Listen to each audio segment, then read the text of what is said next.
Les troupes européennes, appelées Forces de dissuasion, sont prêtes à se déployer en Ukraine dès que Donald Trump et Vladimir Poutine s'accorderont sur un cessez-le-feu, même temporaire. Aujourd'hui, le Premier ministre britannique Keir Starmer a présidé la réunion de la coalition des volontaires juste après les négociations entre Donald Trump, Volodymyr Zelensky et les dirigeants européens. Il est important de noter ici qu'à la différence des États-Unis, l'Europe est réellement prête à renforcer son soutien militaire à l'Ukraine. La veille, le Financial Times a publié un article évoquant le réarmement historique en Europe comme un indicateur de la préparation à la guerre. Et en effet, la plupart des usines de défense en Europe, comme il s'est avéré, ont considérablement augmenté leur production et sont même en pleine expansion. Mais en réalité, tout cela se fait, vous savez, discrètement. Parallèlement, l'Ukraine et l'Europe ont défini 5 principes clés pour mettre fin à la guerre. Et Volodymyr Zelensky a clairement déclaré que l'armée ukrainienne n'a pas l'intention de quitter le Donbass, et les Européens ont soutenu cette position. Je suis Alexei Petchii, nous sommes le 13 août, passons à l'essentiel. Mais avant de commencer, je vous demande de vous abonner à cette chaîne, de mettre un like, d'écrire n'importe quel commentaire et surtout de vous abonner à ma chaîne Telegram. Le lien se trouve dans la description de cette vidéo. Là-bas, nous publions des informations en temps réel dès qu'elles arrivent. Après les négociations entre Donald Trump, Vladimir Zelensky et les dirigeants européens à Berlin, la coalition des volontaires s'est réunie. Ce terme désigne les pays qui sont prêts à aider à garantir le respect de tout futur accord de paix entre Moscou et Kiev. La réunion s'est tenue sous la présidence de Keir Starmer, le Premier ministre du Royaume-Uni, qui a dirigé ce travail conjointement avec le président français Emmanuel Macron. Ainsi, en ouvrant la réunion, Starmer a déclaré que le plan militaire serait prêt à être mis en œuvre immédiatement dès qu'un accord de cessez-le-feu serait conclu. Il a ensuite ajouté que le sommet prévu vendredi entre Trump et Poutine est très important.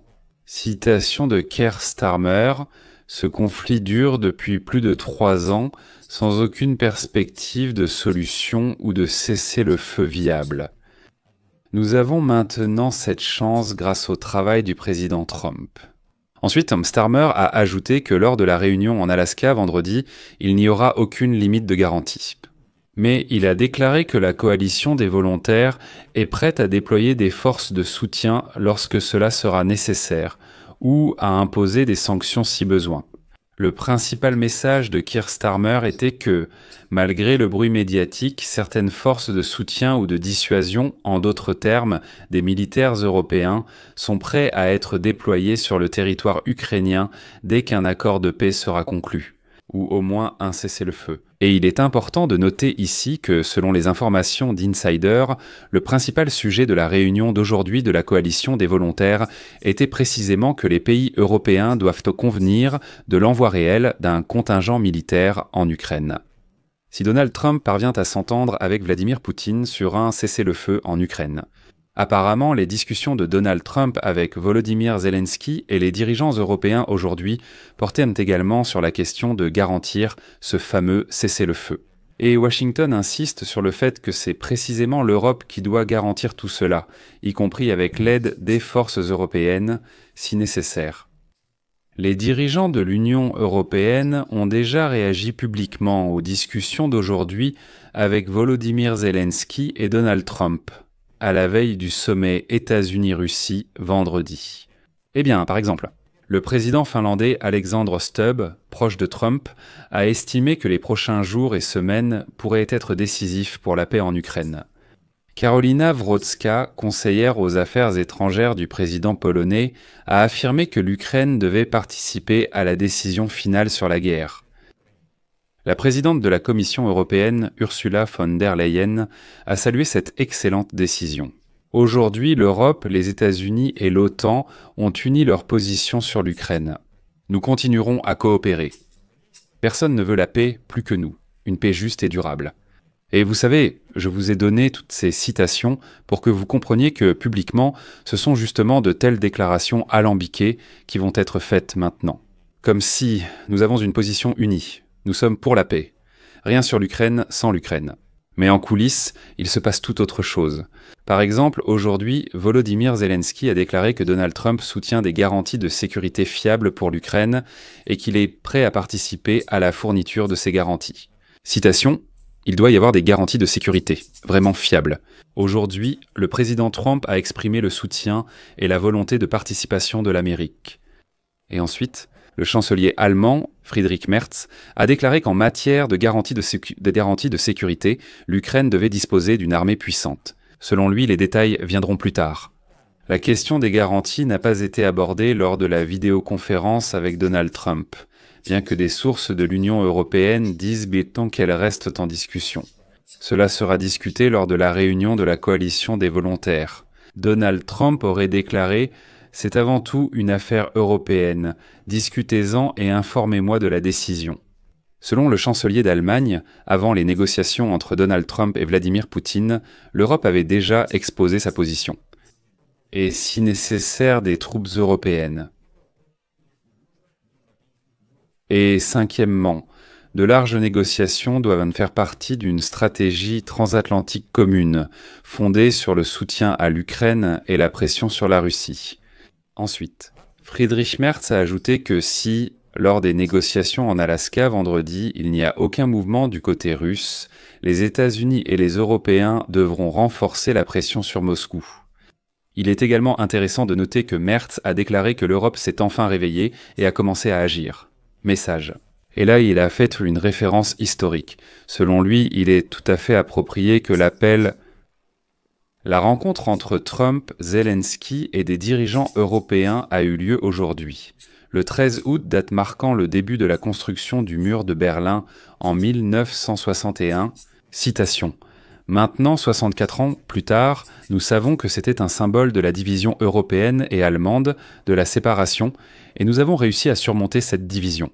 Cependant, la guerre de la Russie contre l'Ukraine a de nouveau rouvert les blessures de la division européenne. » À ce propos, le Financial Times indique aujourd'hui que, malgré l'impréparation affichée de l'Europe, les usines de défense européennes s'étendent 3 fois plus vite qu'en temps de paix.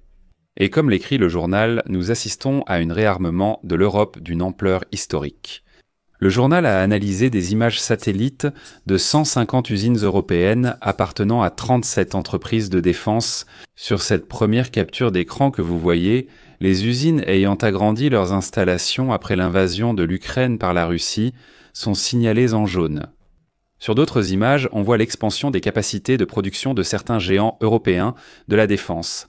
Matra, British Aerospace Dynamics, Alenia en Allemagne, Biosystem au pays de Galles et NAMMO en Finlande.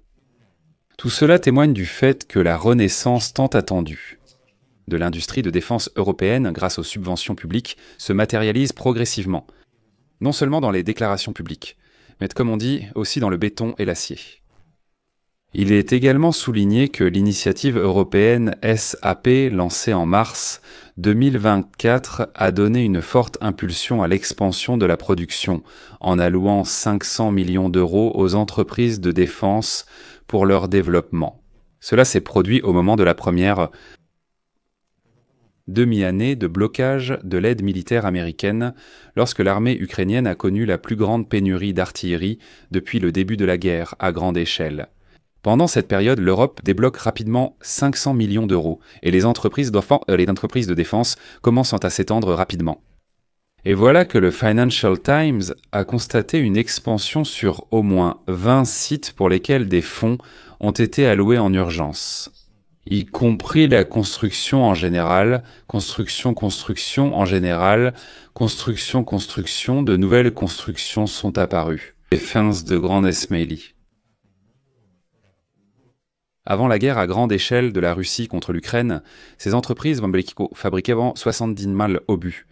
C'est une augmentation de la production par 16, si je ne me trompe pas. En général, les analystes y voient une préparation évidente de l'Europe soit à une grande guerre, soit à un véritable soutien militaire à l'Ukraine. C'est pourquoi je vais mettre des points de suspension ici. Partagez vos avis en commentaire, abonnez-vous, activez la cloche et likez la vidéo. Si vous souhaitez soutenir le travail de cette chaîne YouTube, vous pouvez le faire avec n'importe quel don. D'ailleurs, c'est sur différentes plateformes, d'autres par virement bancaire, même sur des portefeuilles crypto. Tous les liens et les coordonnées sont dans la description de cette vidéo. Scannez le QR code pour accéder à Buy Me a Coffee, la façon la plus simple de soutenir cette chaîne. C'est tout pour aujourd'hui. Prenez soin de vous, à bientôt.